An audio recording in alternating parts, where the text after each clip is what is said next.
издание на дебатниот магазин ClickPlus на телевизија 21. 4 години помина во Македонија. Се запозна речиси со сите аспекти од животот и од секојдневието овде. Ги запозна речиси сите природни убавини и стекна многу пријатели. Британскиот амбасадор, господинот Чарлс Гарет, е гостин во нашето студио за да ни раскаже како беше на почетокот, а какви се околностите во Македонија сега пред да си заминете од земјава. Mr. Ambassador, thank you very much for accepting this interview for the TV21. I would start with a question about your general feelings. What are the differences in the country that happened during the last 4 years while you were here? Well, first, thank you very much for the invitation. It's a pleasure to be here.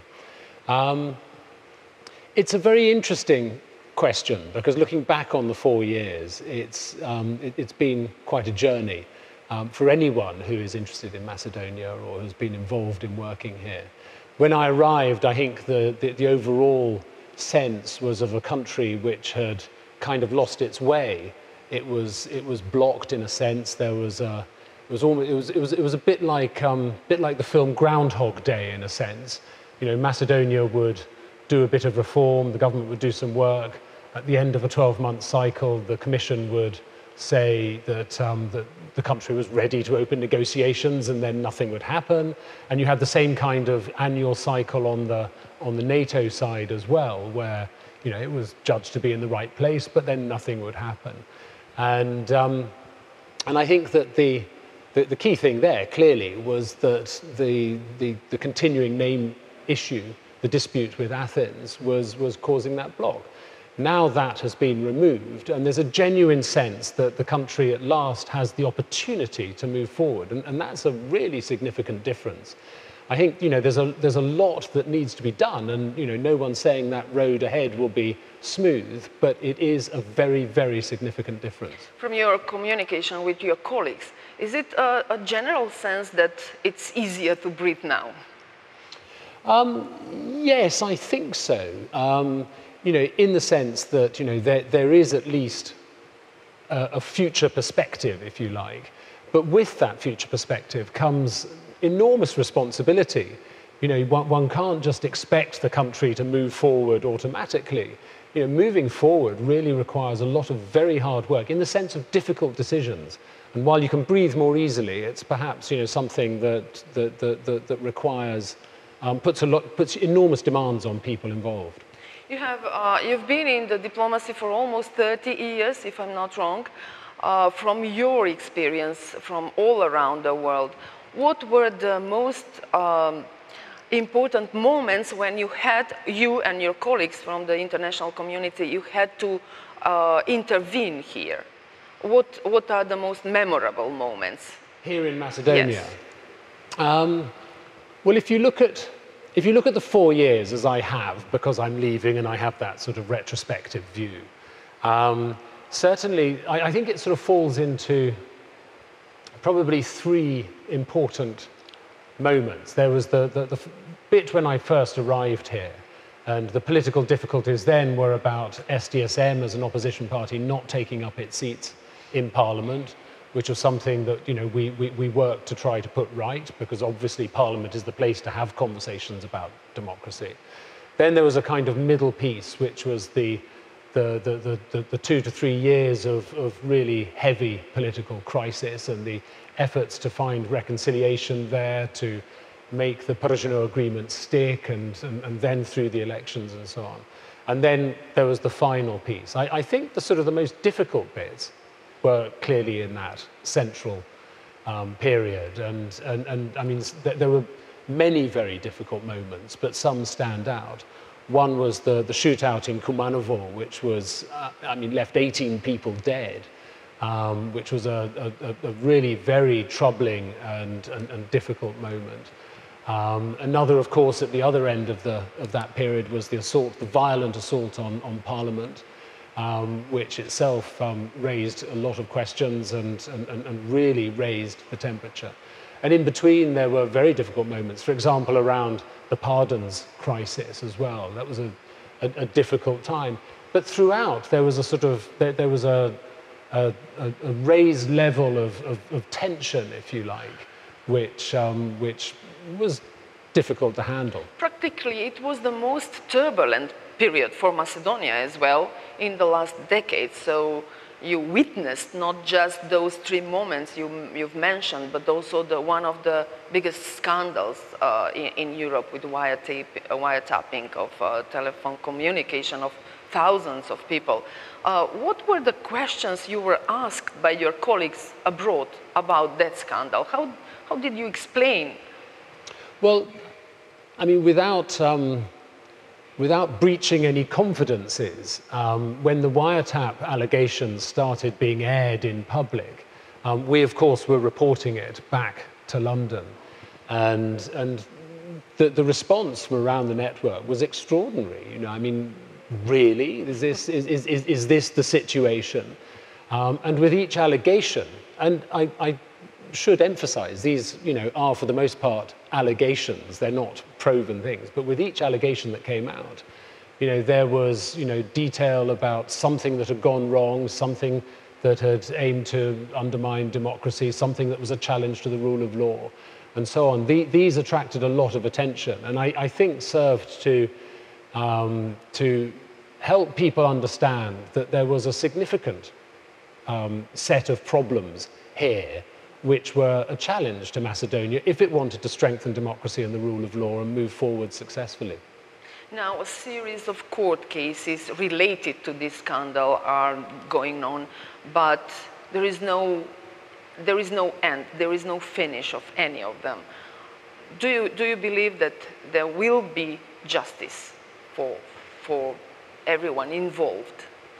Well, I don't know. I'm not a lawyer, and I'm not a prosecutor, and I'm not close to the process of investigating or pursuing those cases through the court. So I can't really answer that question. But it is a really good question, because I think it's at the centre of a really sustainable resolution of the political crisis. You know, the political crisis might have been ended sometime last year, but a lot of the weaknesses that contributed to it and the root causes that contributed to it are still there and still need to be properly addressed.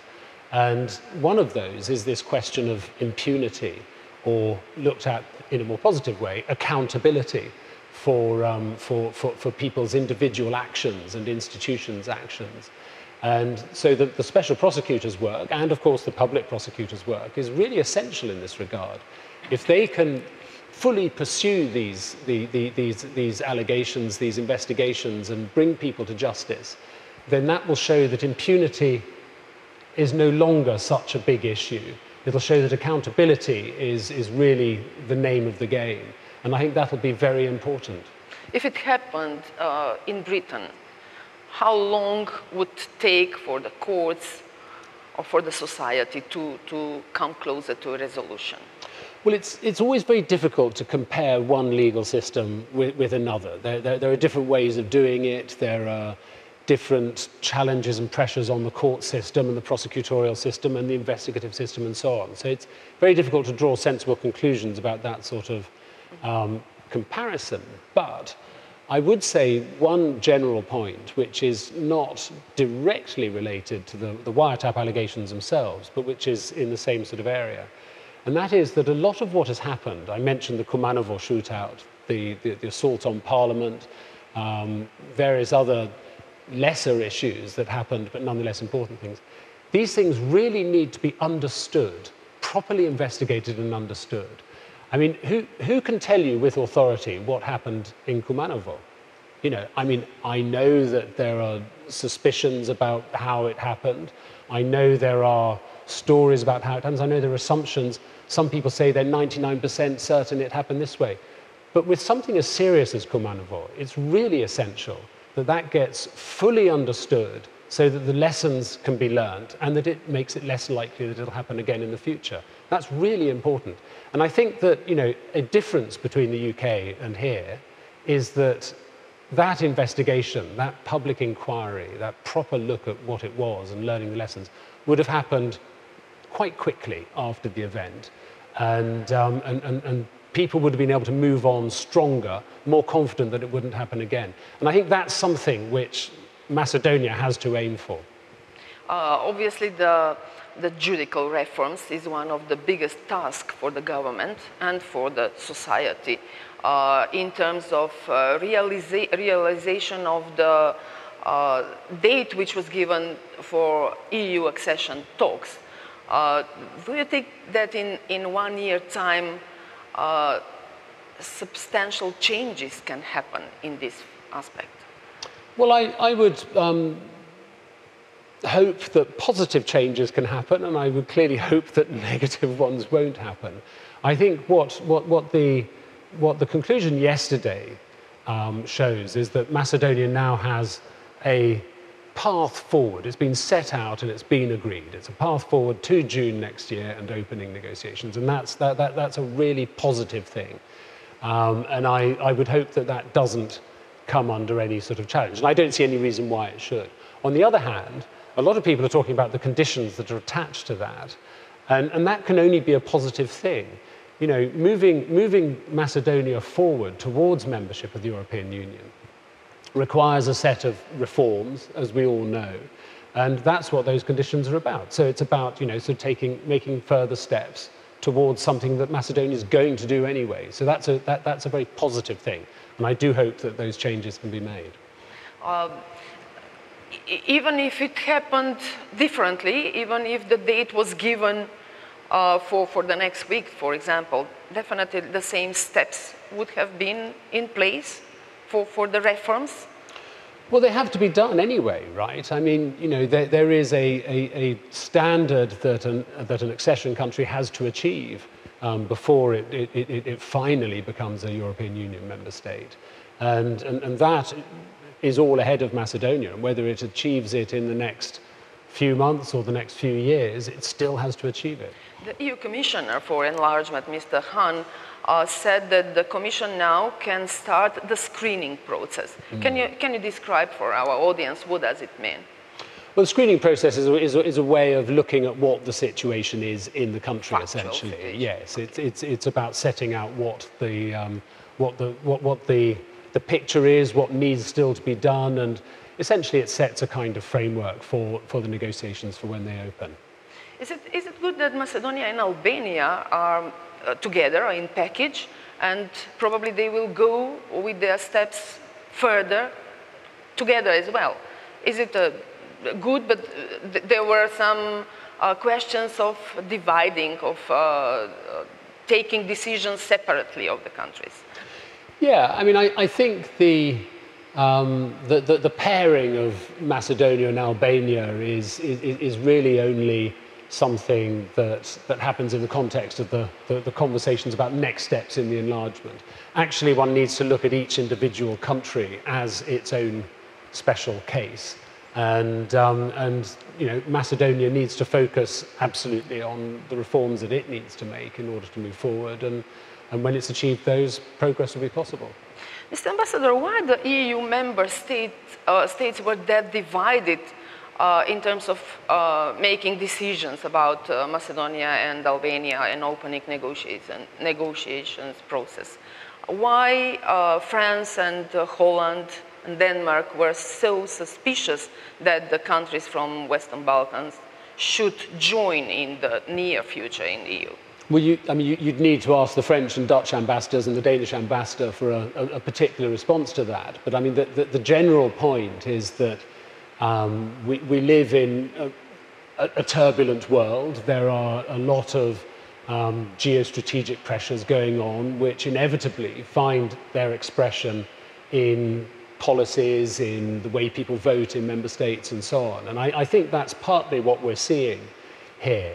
It's always been the case that different member states have different approaches to the concept of enlargement and indeed to individual countries and their progress through the enlargement. That's always been seen. And I think it's no different from that. A couple of months ago, you said in an interview that the compromise on the name dispute between Macedonia and Greece is practically a central security issue for the whole region. How can you explain that? Well, it's relatively straightforward, actually. Strengthening security, strengthening stability is something which we all want, whether that's in the Balkans or elsewhere in Europe. In the context of Macedonia, the government's clear view for, I think, ever since independence, actually, successive governments, the government's clear view has been that you can strengthen security and stability in this country most effectively by moving towards membership of the European Union and of NATO. And that remains the case. If Macedonia can get into those two organizations, having made all the reforms that are necessary beforehand, then Macedonia will be a more stable, more secure country. And the same applies to the region. I mean, if you strengthen security and stability in this country, then it's felt across the region. So resolving the name issue, which allows that to happen, has a direct impact on positive moves in terms of security and stability. Now, with the compromise on the name issue almost done, we are not sure yet, but it's almost done, and with the date for negotiations process with the EU here as well, in your opinion, what are the risks for the security of the region still here? Well, I mean, there are general risks which are not so much Macedonia specific, not even specific to the region. I mean, they're ones that we all collectively face and therefore need collective responses to it. And these include the ongoing threat from terrorism, the challenges and threats from violent extremism. Serious and organized crime is another area which really does threaten the strength of our society and therefore our stability and security. And these are all serious threats which will be examined at the Western Balkans Summit on the 10th of July in London, where Mr. Zaev and Mr. Dimitrov and Mr. Spasovsky will all be attending in order to work out ways of strengthening collaboration so that we can face these things collectively more effectively. And how concerned you are about the possible interference by other countries, third countries in the region, like Russia, China, Turkey, or some of the neighboring countries? Well, you hear a lot about that at the moment, and I understand why one hears a lot about it. I think the key thing to mention, I mean, it sounds like an obvious point, but it's worth mentioning, which is that Macedonia can benefit from productive, constructive relationships, bilateral relationships with any country, actually. I mean, it's very much the case with Turkey, which is a regional country which has very powerful commercial interests in Macedonia, which are of mutual benefit to both countries. Same is true with China. There's a very strong commercial relationship building up there. The commercial side is less evident with the relationship with Russia, but there are other types of relationship, many of them cultural and social and so on, which are there. And it's entirely understandable that one should seek to strengthen those.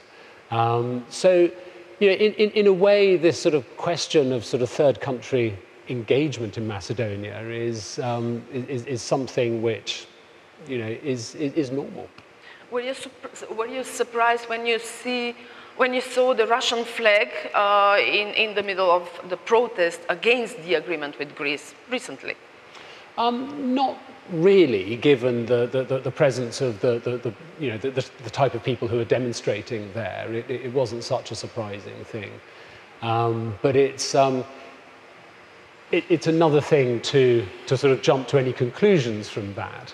And I don't really see what the sensible conclusions of that are.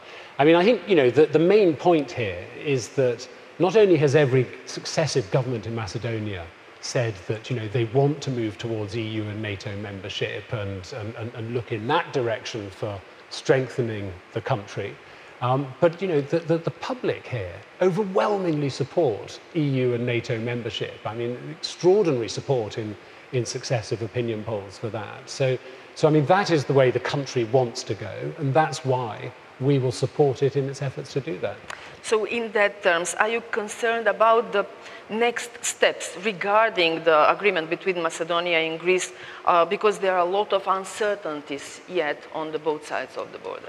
Well, my view on that is that the hard work has been done. I mean, the really difficult thing was finding the political courage for the two leaders, for the leaders of both countries to come together and reach that agreement. That was really difficult. I mean, I think it's a diplomatic triumph in a sense, you know, sort of which will be one of the triumphs of the year. I think, though, that one shouldn't take one's eye off the next steps, which are difficult, as you say.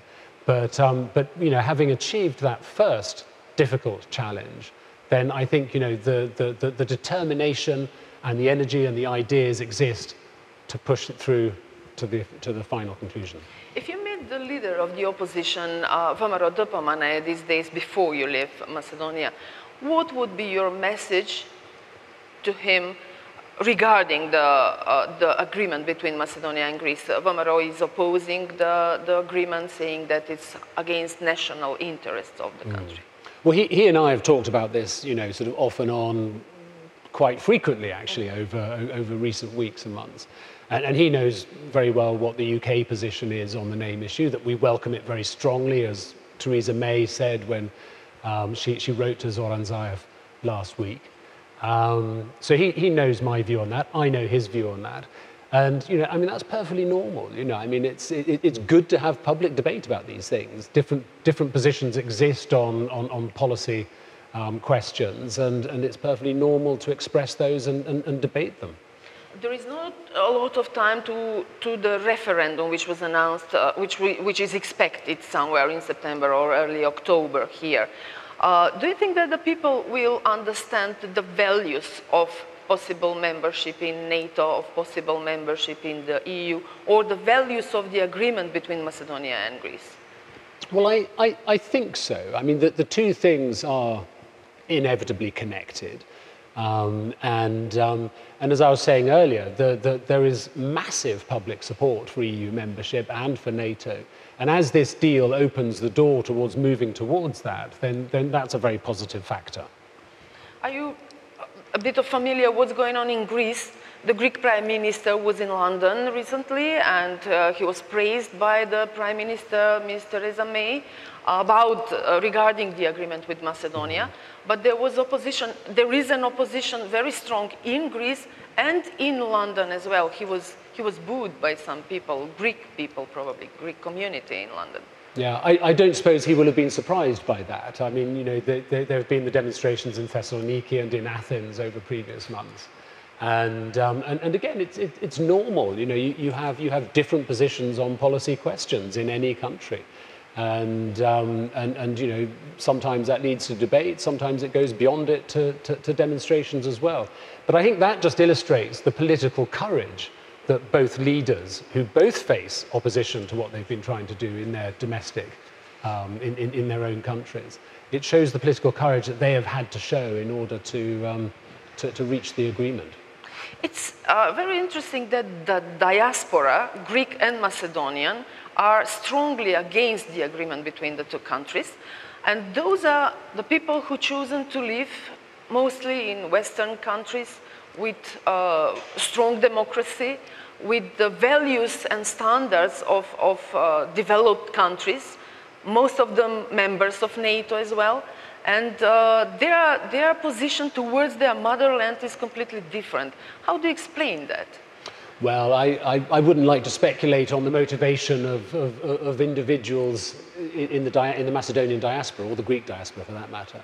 But I would hope that as part of the public debate, as part of the process of helping people understand what the agreement means and what opportunities it opens up and why that's important for the country's future as a member of the EU and NATO and so on, that as part of that process of explaining, then they too could see why it is such an important step forward for the country.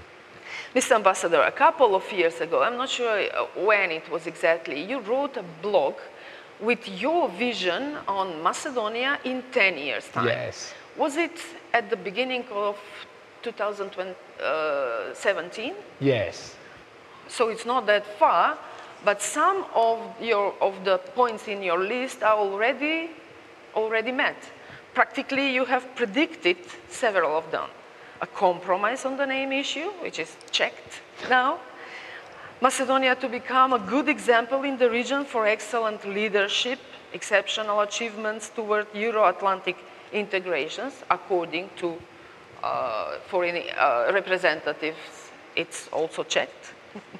Then economic development will be an incentive for the people to recognize what's going on in the country. Not well checked enough. What was the reason? What prompted you to write that blog? That was really it was a bit of fun, to be honest, but it had a serious side as well. And that is that when I wrote it, I was very conscious that the political crisis, in the context of the political crisis, people were thinking very short term. They were thinking about, sort of, what do I need to do tomorrow? Or how can I get an advantage this week on something? Maybe that's a difference in the mentality, of cultural difference. Well, possibly. But I mean, the conclusion I drew was that if Macedonia really wanted to make progress towards its strategic goals, it had to have a clear vision about where it wanted to go. So this was a way, really, of just starting a debate about what kind of Macedonia individual citizens would want to see in 10 years' time. And as you say, I mean, on the compromise on the name issue, I think in my blog I said that happened, looking back from 2027, I said it happened in 2020. So we're already 2 years ahead of that, actually. Yes. That's very good news. Elsewhere in the blog, I seem to remember the Prime Minister of Macedonia in 2027 is a woman. So yes, it's not checked yet. It's not checked yet, Okay. exactly. And Macedonia is also hosting the Youth Olympic Games, so not checked We'll wait yet. for that. Exactly. But the other point you mentioned, actually, about sort of the regional feel, the way that Macedonia is held up in the region, is something. It's again a point that Theresa May was very conscious of when she visited Macedonia a few weeks ago, and she felt that here was. One of the strong motivations for wanting to come here was that Macedonia had made real progress, that Macedonia had real determination to move in the right direction, and that Macedonia should be held up as an example of the benefits that come from really constructive engagement. Could this experience be really given as an example for the neighboring Serbia and Kosovo to resolve their dispute? For other countries, Bosnia as well, are there encouragements to the authorities there to use the example of Macedonia and Greece? Well, I mean, clearly the situations are completely different in all of those cases. But I mean, there is a general principle which is important here, which is that if you're faced with a really difficult problem, the first step is always the most difficult, and that first step needs to be, acceptance that you want to resolve it, and then accepting that you're going to have to show a bit of compromise in order to do it, and then having the political courage to answer the opposition to what you're trying to do. And all of those things we saw in both the agreement with Bulgaria, and we've seen it even more so with the agreement on the name issue with Greece. It is, in that sense, in that general sense, a really good example. Mr. Ambassador, the people here are obviously tired of being at the bottom of all lists measuring the living standards in Europe, in the health system, in education, in transportation, in infrastructure, development of the economy, income for everyone. It is not only the government, it changes the thing. It is not only the government in charge to develop the country, but practically everyone has to contribute. What could be your message to everyone in the country now to focus where to achieve the goals you were talking about in your blog, and now the doors are opening towards them? Well, you're absolutely right. I mean, there is sometimes a sense that government comes in and government can change everything. But actually, the amount that government can do is in terms of direct influence, is relatively small. For the big changes, government depends, or a country depends, on input from individual citizens and other non-government organizations, whether that's a sort of group of people in a town or a society or what have you.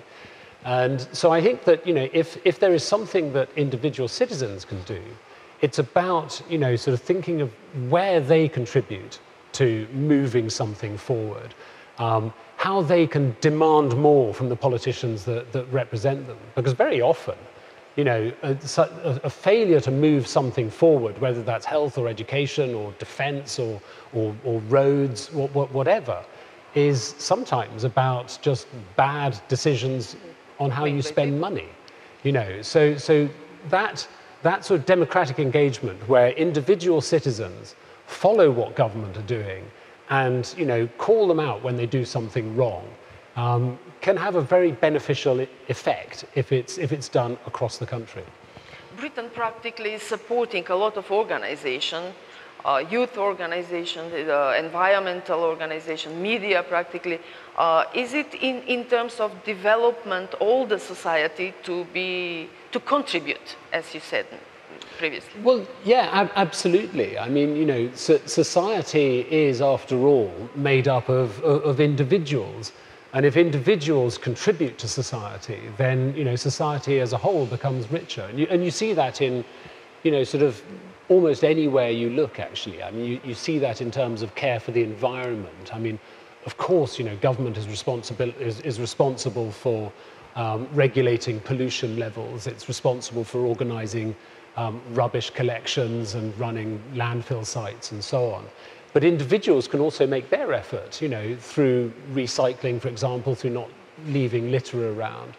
The same is true in terms of support for the more vulnerable people in society. Again, government cannot be responsible for providing all the support that the more vulnerable people, whether they're physically disabled or mentally disabled or otherwise vulnerable.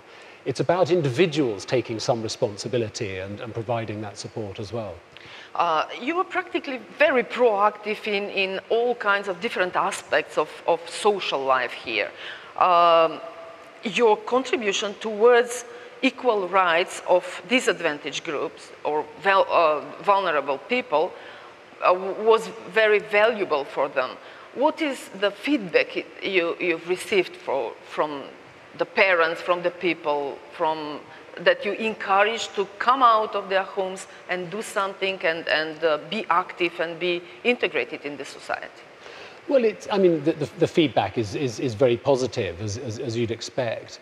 I mean, I think, we are very strongly motivated as a family because of our daughter Florence, who has Down syndrome, and the way that she has been supported through her life, not just by us as a family, but by people around her, the opportunities she's been given in terms of swimming for Great Britain, in terms of dancing with a disabled dance group, in terms of her education, where she's has been in a mainstream school, and all these things, inspired us to help where we can, to give something back. And a lot of our experience has been very relevant to people with similar interests here in Macedonia. So it's been a real privilege for us to be able to share some of that. And I think that, if we try to compare where Macedonia is in terms of making awareness. that journey of awareness and so on, that change is happening. And that's extremely encouraging. And if you know someone who's disabled, their environment will improve as a result of that kind of steadying growth of awareness. Practically, you have helped the people to increase the level of their awareness of the needs of those groups of people, and that's really valuable, I'm sure. One thing that annoys not just the visitors from abroad, but the local people as well, is the low awareness of the necessity the countryside and the towns to be kept clean. You've mentioned previously about rubbish collection, that not only the authorities are responsible for that, but everyone in the country as well.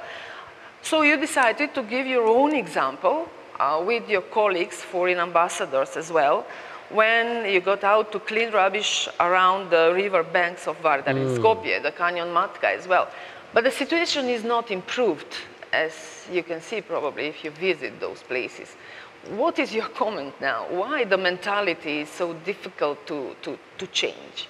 Well, I'd say two things really. I mean, one, you know, it's not just Macedonia. I mean, if you know, there are parts of the UK which are terribly affected by littering as well, and so it's something which we all face. But all, you know, again, it's something which we, if we care about the environment, we need to do something about. The other point is that there's absolutely no magic button here. You know, you can't just push a button and suddenly a country goes from, you know, leaving litter around to a country which is, you know, sort of pristine and perfect.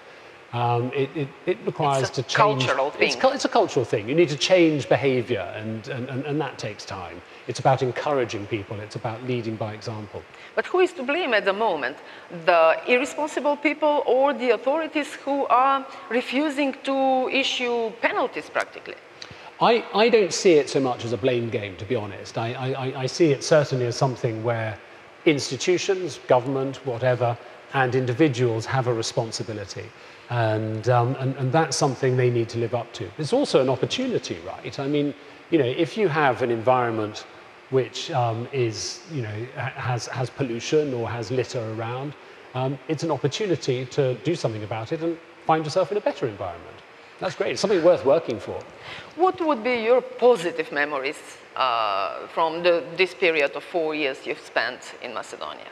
Oh, yeah, I've got so many positive memories about Macedonia. I mean, you know, I mean, we've been talking quite a bit about the sort of the political environment in Macedonia. Yeah. Well, again, you know, I mean, there's a very positive sense there that the country now has a future perspective, can realistically hope with the right work to move forward to that, and that's a very positive thought. But I mean, you know, what will really stay in my mind is you know, this wonderful country. I mean, you know, its culture, its history, its food, its mountains, its lakes, its people. You know, I mean, it's a fantastic place, and it's a great privilege for a diplomat to come and spend 4 years really understanding and getting to know the people of a country like Macedonia, because it's something you take away and treasure forever.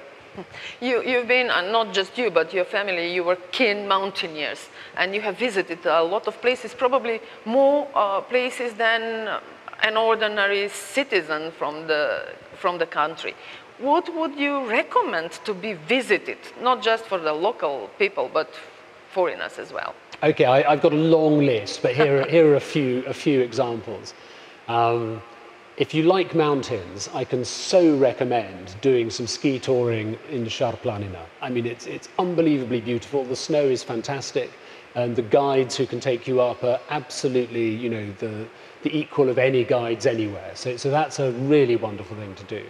Other mountains I've enjoyed are the mountains in the Osogovski region around Kriva Palanka and so on. Incredibly beautiful and very different from the Planina.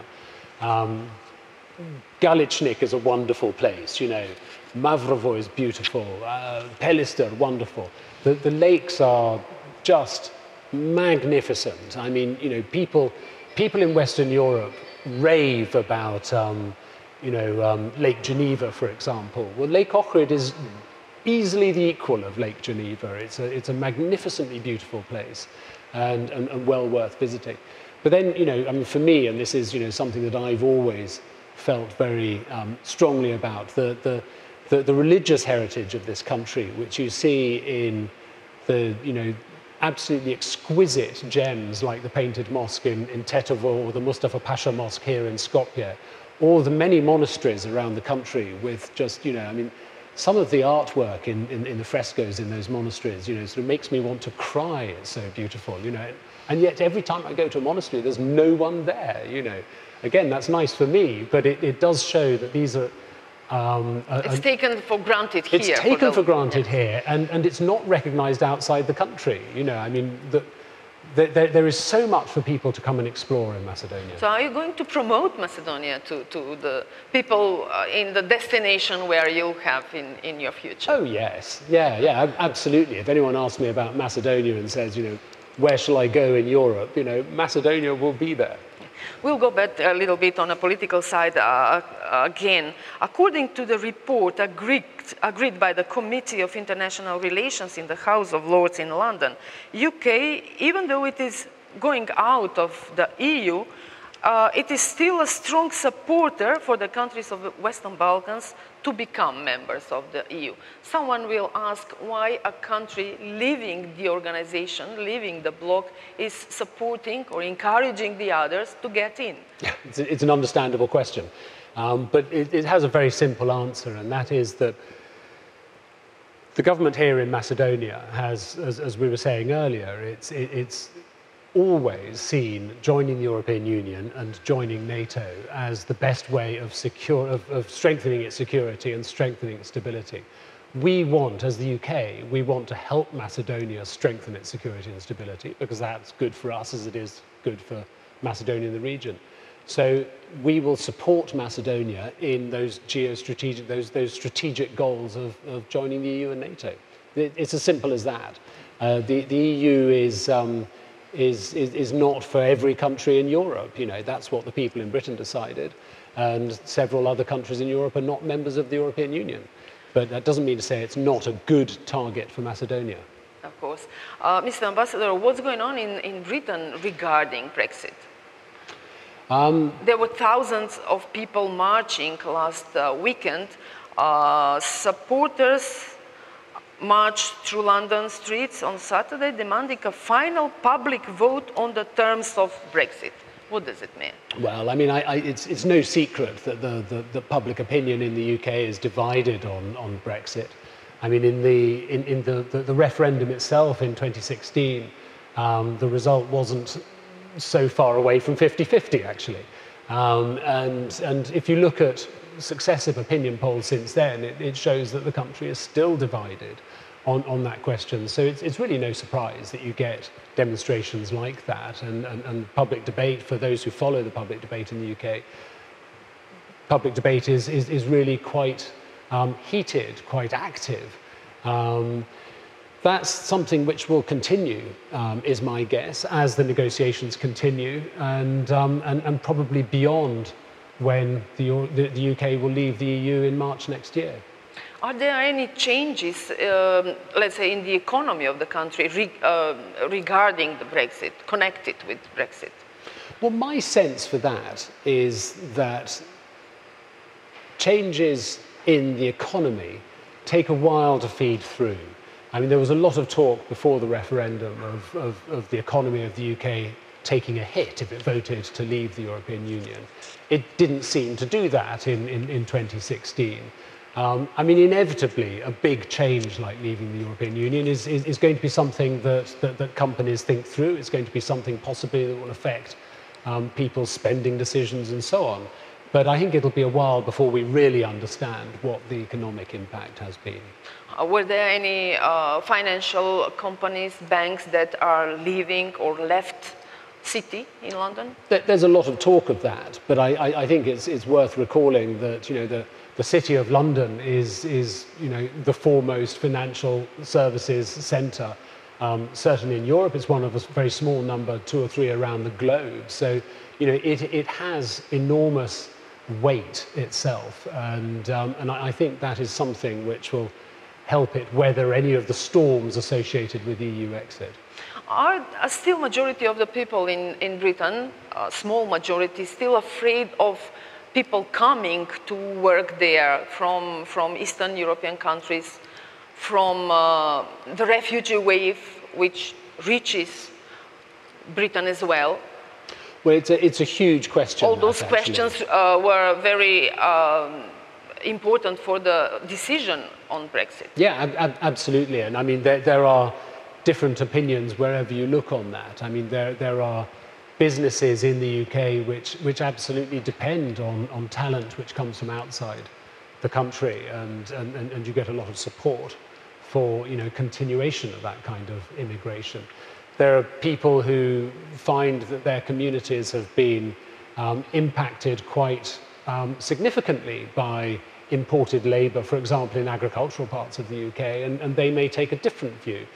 There is that kind of mixture of views. Are there people who are afraid of enlargement of EU in terms of the possibility of newcomers in the country from the Western Balkan countries? I think it's worth thinking about the size of the Balkan countries which would join. It's worth thinking about when they would join. I mean, it's some years away. And it's worth also thinking about what free movement of Europe around Europe, free movement of persons around Europe has actually meant and brought to the economies. And so again, these things are not completely black and white questions.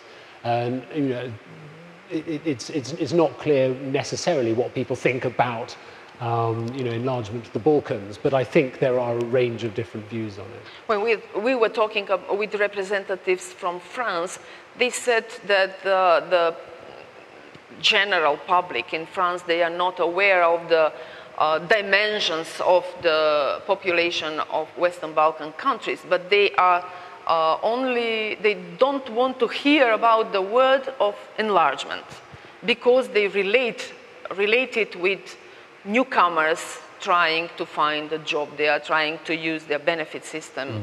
So I'm asking whether the situation is similar in UK. Well, in that sense, it's not that different from the situation in the UK, in that we have a range of different opinions on this. I mean, some people work for businesses which depend on imported talent, and others, as individual citizens, find themselves threatened by it. So there is a range of views there. Mr. Ambassador, what do you think, what are the biggest challenges for Macedonia in the very near future before you leave? I think the immediate challenges are, I mean, clearly around ensuring that the sequence of steps which locks in the benefits of the agreement with Greece is absolutely front and center as priorities. I think sort of once that is absolutely sort of in place, then Macedonia can feel more secure about its future, more confident about how it moves forward.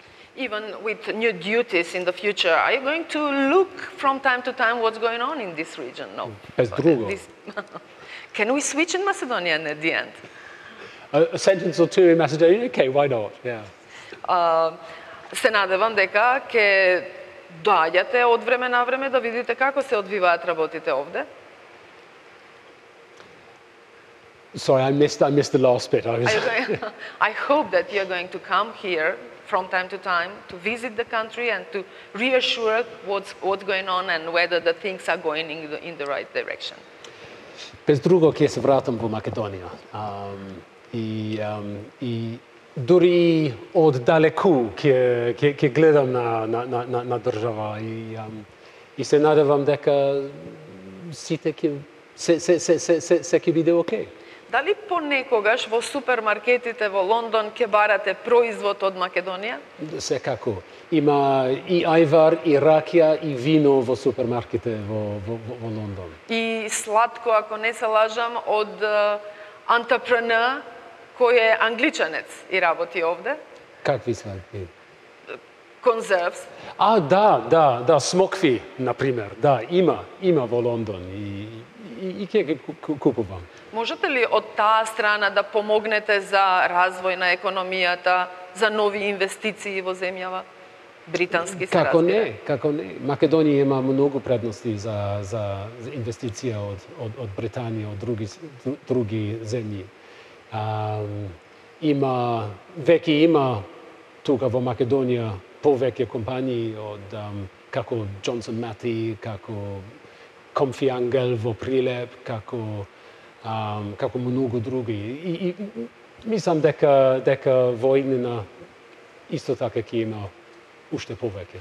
Господине амбасадоре, јас ви благодарам многу за гостувањето во Телевизија 21. Ви посакувам успешна кариера и натаму како дипломат на Велика Британија во светот и понекогаш вратете се во Скопје. И на вас, ви се заблагодарам за приликата. Thank you very much. Thank you.